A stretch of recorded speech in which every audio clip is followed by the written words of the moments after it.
परमेश्वर के मन में मनुष्य के प्रति जो प्रेम होता है, यह नहीं है कि मनुष्य में ऐसा कोई गुण है जिसके कारण वे प्रेम किए जाने के योग्य है, परंतु वह मनुष्यों से इसलिए प्रेम करता है क्योंकि वह उन्हें प्रेम के लिए स्वेच्छा से चुनता है। प्रियो, परमेश्वर प्रेम है और उसका प्रेम निस्वार्थ पूर्ण प्रेम है। प्रियो, परमेश्वर हम हरेकों से निस्वार्थ पूर्ण प्रेम से प्रेम किया है। प्रेम के खातिर परमेश्वर मनुष्य बनकर इस संसार में आया, हमें पापों से मुक्ति देने के लिए। प्रियो, पापी को परमेश्वर क्षमा करना चाहता है, परंतु वह प्रेमी के साथ साथ सत्य, पवित्र, धार्मिक और न्यायी भी है, इसलिए वह पापों को तुच्छ नहीं जानता, वह इसको अनदेखा नहीं कर सकता। पाप को क्षमा करने का कार्य परमेश्वर के प्रेम पर आधारित है और इसमें पाप को ताड़ना देना भी सम्मिलित है। परमेश्वर प्रेमी परमेश्वर है, इसलिए वह उद्धार का एक मार्ग प्रस्तुत करता है जिससे कि पापियों को अपने पाप का दंड ना उठाना पड़े। इस कारण त्रिएक परमेश्वर का एक व्यक्तित्व मसीह के रूप में देह धारण करके अर्थात मनुष्य बनकर इस धरती पर आया और क्रूस पर दंड सहकर उद्धार का महान कार्य को पूरा किया।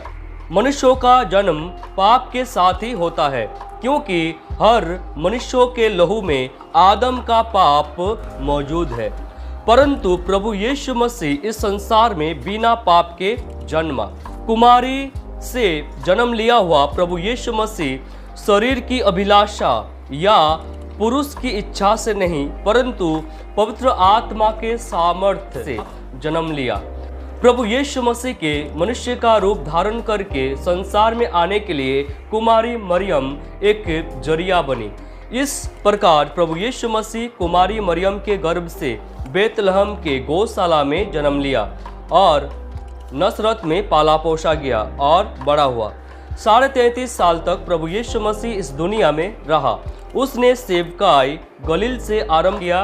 उसने रोगियों को चंगा किया, मृतकों को जिलाया, दुष्ट आत्माओं से ग्रसित लोगों को छुटकारा दिया, 5 रोटियों से 5,000 लोगों को तृप्त किया, आंधी तूफान को थमाया, अंधों को दिखाया, लंगड़ों को चलाया, बहरे को सुनाया, अपने प्रिय चेलों के साथ भोजन किया।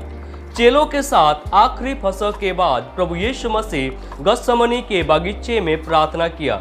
उसके बाद हम देखते हैं कि गत्समनी बागीचा में यहूदा इस्करियोती के साथ एक बड़ी भीड़ का प्रवेश होता है प्रभु यीशु मसीह को पकड़ने के लिए। गत्समनी बागीचे में प्रभु यीशु मसीह को गिरफ्तार किया गया था।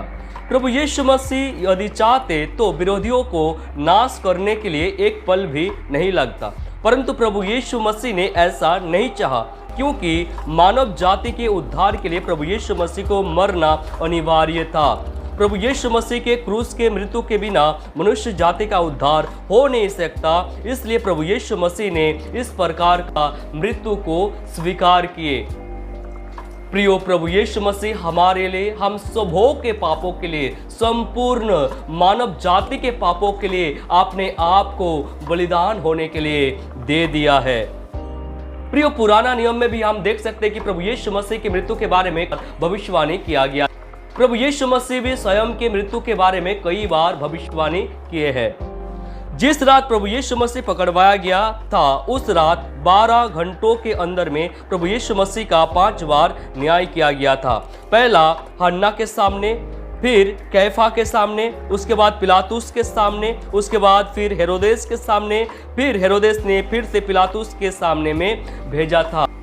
और उस दौरान प्रभु यीशु मसीह का दाढ़ी खींचा गया था, उसको कोड़े मारा गया था, उसको घूसा मारा गया था, उसके मुंह पर थूका गया था, कांटों का मुकुट पहनाया गया था। मेरे प्रिय प्रभु यीशु मसीह इन तमाम बातों को हमारे लिए, आपके लिए, सारे मानव जाति के लिए प्रभु सह लिया है। इसलिए महान प्रभु यीशु मसीह का जय जयकार करने से हमें रुकना नहीं चाहिए। सच में प्रभु यीशु मसीह का प्रेम ही था जिसके चलते प्रभु ने हमारे लिए इतना कुछ सह लिया।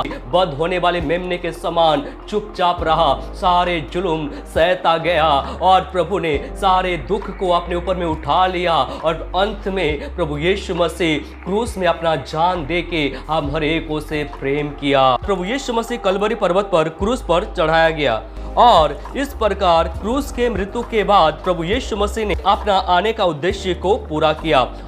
मेरे प्रभु यीशु मसीह का क्रूस पर के 7 वाणी इस प्रकार है। 1, हे पिता इन्हें क्षमा कर। 2, हे नारी देख यह तेरा पुत्र है।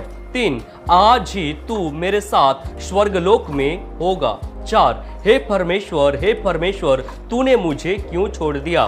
5, मैं प्यासा हूँ। 6, पूरा हुआ।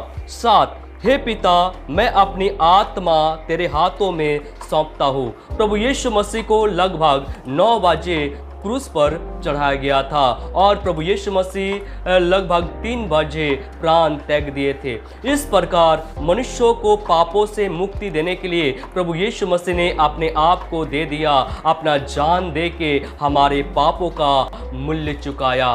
प्रिय, संसार में कोई भी हमारे पापों का मूल्य नहीं चुकाया, केवल मात्र प्रभु यीशु मसीह ही हमारे पापों का मूल्य चुकाया, अपना जीवन देके, अपना प्राण देके, अपना लहू बहा के। उस महान प्रभु यीशु मसीह को धन्यवाद कीजिए। हालेलुया। प्रियो, प्रभु यीशु मसीह मारा गया था, गाड़ा गया था और जी उठा है। मृत्यु के बाद और पुनरुत्थान से पहले प्रभु यीशु मसीह कैदी आत्माओं को प्रचार किया। उसके बाद प्रभु यीशु मसीह तीसरे दिन मृतकों में से जी उठे। जी उठने के बाद प्रभु यीशु मसीह अनेक जनों को दिखाई दिए, जैसे मरियम मगदलिनी को बागीचे में, कब्र से लौटती हुई स्त्री को, इमाउस के मार्ग में 2 चेलों को, यरूशलेम में पतरस को, बंद कमरे में 10 चेलों को, जैतून पर्वत पर चेलों को, यरूशलेम में 11 चेलों को और अपने भाई याकूब को, थोमा और अन्य चेलों को भी, 11 चेले और 500 विश्वासियों को भी प्रभु यीशु मसीह दिखाई दिए थे। इस प्रकार प्रभु यीशु मसीह 40 दिन सबों को पक्का प्रमाण दे के इस संसार से जीवित ही उठा लिया गया। यस, प्रभु यीशु मसीह जीवित स्वर्ग गए हैं। अपना देह को त्याग कर नहीं, अपने देह के साथ सबों की आंखों के सामने में प्रभु यीशु मसीह आदि और अंत है। प्रभु यीशु मसीह अल्फा ओमेगा है। प्रभु यीशु मसीह पहला और अंतिम है। पिता, पुत्र और पवित्र आत्मा त्रिएक परमेश्वर है। और मेरे प्रियो, तीनों व्यक्तित्व एक समान है, कोई भी छोटा बड़ा नहीं है, तीनों व्यक्तित्वों में समानता है। प्रभु यीशु मसीह परमेश्वर है। मेरे प्रियो, वो परमेश्वर अपना जान दे के हम सबों से प्रेम किया। वो परमेश्वर स्वर्ग छोड़ के इस संसार में आया हमारे लिए, आपके लिए। वो परमेश्वर हमारे लिए अपना प्राण दिया, अपना लहू बहाया। वो सच्चा परमेश्वर है। हमारा पापों से छुड़ाने के लिए प्रभु ने इतना बड़ा कदम उठाया। अब हमारा बारी है, हम भी प्रभु यीशु मसीह के लिए अपना जीवन को समर्पण करें। हम भी प्रभु यीशु मसीह को अपना उद्धारकर्ता के रूप में स्वीकार करें। हम भी प्रभु यीशु मसीह के लिए अपना जीवन दे। हम भी प्रभु यीशु मसीह के लिए जीवन जिए। प्रभु यीशु मसीह फिर से आने वाला है।